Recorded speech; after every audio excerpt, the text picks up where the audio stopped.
The 2022 NBA playoffs have been lit so far. The games have been interesting and there have been some surprises as well.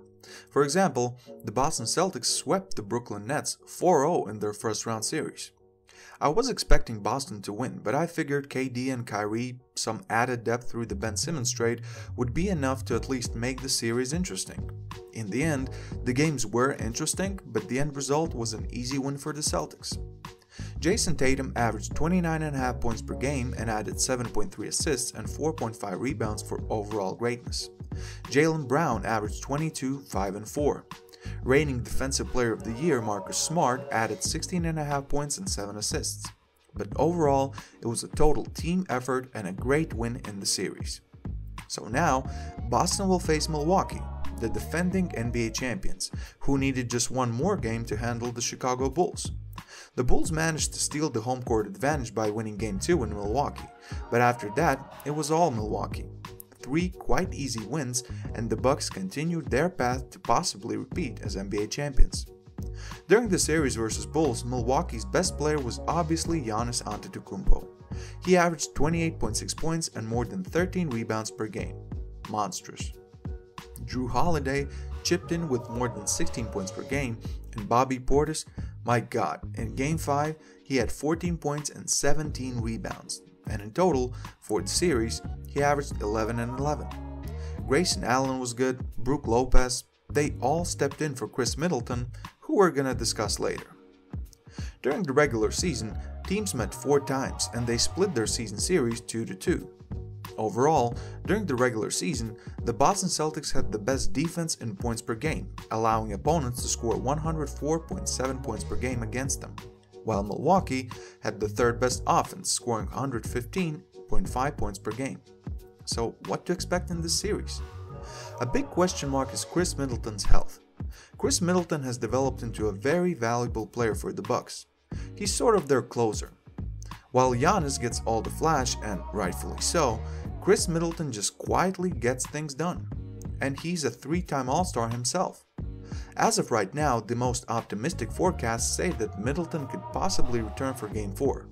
That's if the re-evaluation of his knee brings positive results and he can play right away. A more believable scenario is that he could miss the whole series against the Celtics, which obviously would be a huge blow for the Bucks. Boston might just be the hottest team in the NBA right now, and missing their second star would be a huge deal for the Bucks. That would add even more pressure on Giannis and role players who performed well against Chicago, but it might be a tough order to do the same thing against Boston.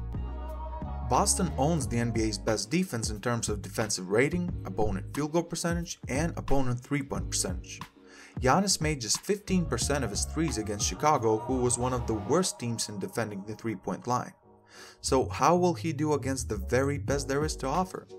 Additionally, the Celtics just defended Kevin Durant, one of the greatest scorers and shooters of all time. They made him look completely mortal.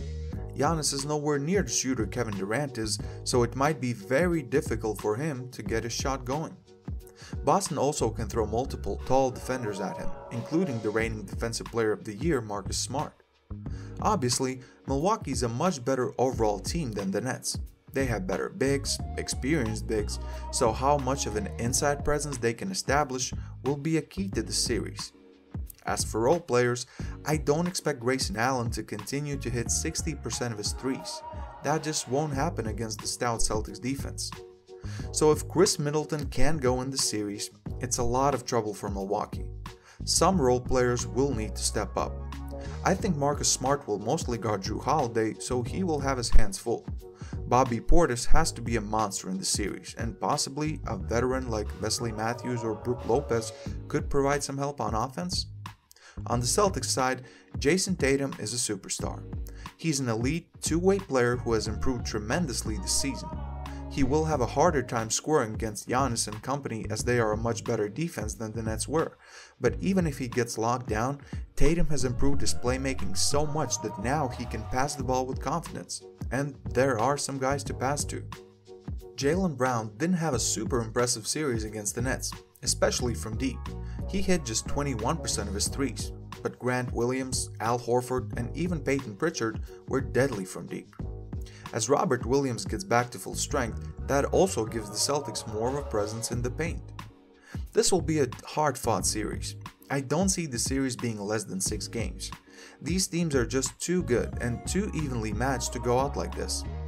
Even with Chris Middleton, it would be very hard for the Bucks to beat the Celtics, who have been just amazing. They've lost just 12 games in 5 months. They just stopped one of the all-time greats in Kevin Durant, and I think currently they are the best team in the NBA. Giannis might be the best player, but at the end of the day, this is a team game, and the better team almost always wins. I think by the time Chris Middleton returns, that's even if he returns, it will be too late. So my pick, Boston Celtics win the series in 6 games. It would be awesome to see the Bucks repeat and Giannis continue to build on his legacy, but Boston seems like the better team at the moment. What do you think, guys? Who wins the series and why? Will it be a long series, or should we get some brooms out? Please leave your comment down below. Like the video, share it with others, and subscribe to the channel. Thank you very much for watching. This was Purple Prince, and I'm out.